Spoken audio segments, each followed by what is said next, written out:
నమస్తే and welcome to hit TV. ఏపీలో YCP ప్రభుత్వం వచ్చిన తర్వాత పోలవరం ప్రాజెక్టు పనులు ఆగిపోయాయని కేంద్ర మంత్రి నితిన్ గడ్కరీ అన్నారు. ఇక పార్వతీపురం కూటమి ఆధ్వర్యంలో ఎన్నికల ప్రచారం సభ నిర్వహించగా ఈ సమావేశానికి ముఖ్య అతిథిగా నితిన్ గడ్కరీ హాజరయ్యారు.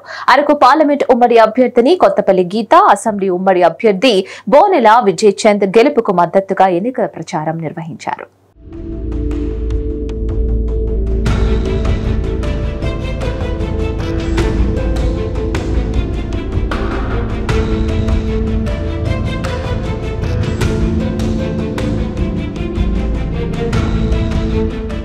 ఈ సందర్భంగా మాట్లాడిన నితిన్ గడ్కరీ జల వనరుల శాఖ మంత్రిగా పనిచేస్తున్నప్పుడు పోలవరం ప్రాజెక్టును మంజూరు చేశానని వివరించారు. 1300 టీఎంసీ నీళ్లు వృధాగా సముద్రంలోకి పోతున్నాయని చెప్పారు. ఆంధ్రప్రదేశ్ లో జల వనరుల కొరత లేదని, సరైన ప్రణాళిక లేకపోవడంతో ఇబ్బందులు తలెత్తుతున్నాయని చెప్పారు. అవినీతి, దూరదృష్టి లేని ప్రభుత్వం వల్ల ఆంధ్రప్రదేశ్ లో పేదరికం, నిరుద్యోగం పెరిగిపోయిందని ధ్వజమెత్తారు. సంక్షేమ పథకాలు అవసరమే, కానీ ఉపాధి అవకాశాలు కూడా కల్పించాలని తెలిపారు. గ్రామీణ రైతులను బలోపేతం చేస్తే సంక్షేమ పథకాలు పెద్దగా అవసరం ఉండదని అన్నారు. రాష్ట్ర ప్రజలు ఎన్డీఏ కూటమికి మద్దతు ఇవ్వాలని నితిన్ గడ్కరీ కోరారు.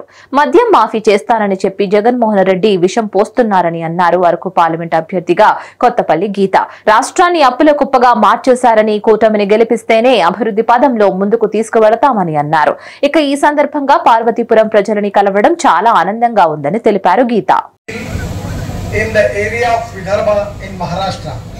విదర్భలో నేను రైతుల కోసం పనిచేస్తాను. 3 షుగర్ మిల్స్ రన్ చేస్తున్నాను. I am coming from the area where we have 10,000 farmer suicides. 10,000 మంది రైతులు సూసైడ్ చేసుకునే ప్రాంతం నుంచి నేను వస్తున్నాను. I am really happy that today our government under the leadership of Prime Minister Narendra Modi ji has given special priority for water conservation, water storage, drinking water, and at the same time giving priority to complete the dams, big dam projects in whole country. Narendra Modi గారి ప్రభుత్వం నీటి పారుదల కోసం ఎన్నో రకాలైన పథకాలను అమలు చేసి దానికి చాలా ప్రాధాన్యత ఇస్తున్నారుగా మనం చూస్తున్నాం. I am really happy when I was also in charge for water resources minister. I have sanctioned the big important project in Andhra Pradesh named as Polavaram. నేను నీటిపారుదల శాఖగా మంత్రిగా ఉన్నప్పుడు ఆంధ్రప్రదేశ్ కి పోలవరం ప్రాజెక్ట్ శాంక్షన్ చేయడం జరిగింది. Actually the project cost was 60,000 crore and 4 times I visit on the site of Polavaram when Chandrababu was the chief minister of Andhra Pradesh.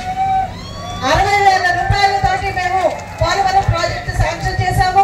4 సార్లు నేను ప్రాజెక్ట్ సైట్ చంద్రబాబు నాయుడు గారు ముఖ్యమంత్రి ఉండగా నేను అక్కడికి సందర్శించడం జరిగింది. But I am really unhappy that because of the politics in the state, still the Polavaram is not completed. రాజకీయాల కారణంగా ఈ రోజుకి పోలవరం పూర్తి కాకపోవడం నాకు చాలా బాధనిస్తుంది. Actually at that time the 1300 TMC of water in Godavari is going to the sea.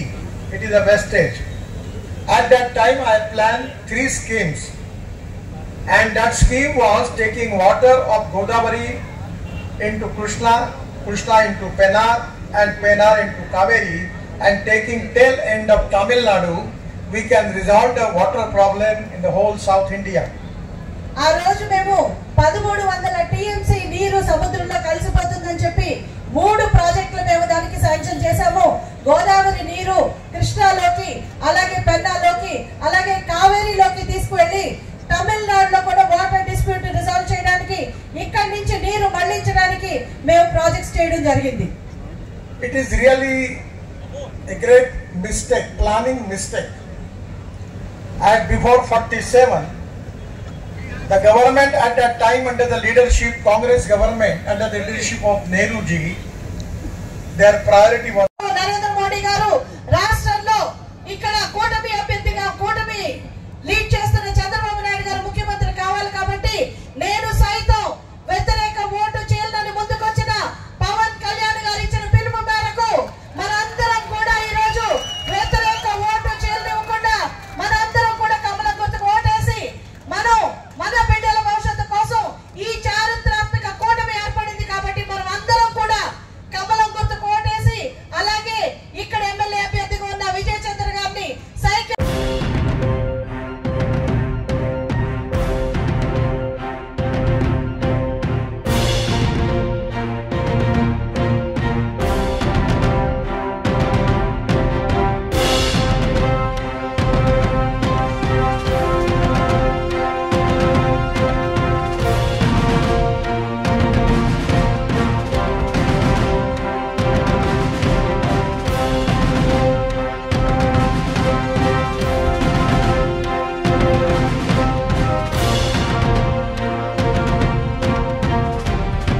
మరిన్ని news updates కోసం stay tune to hit TV.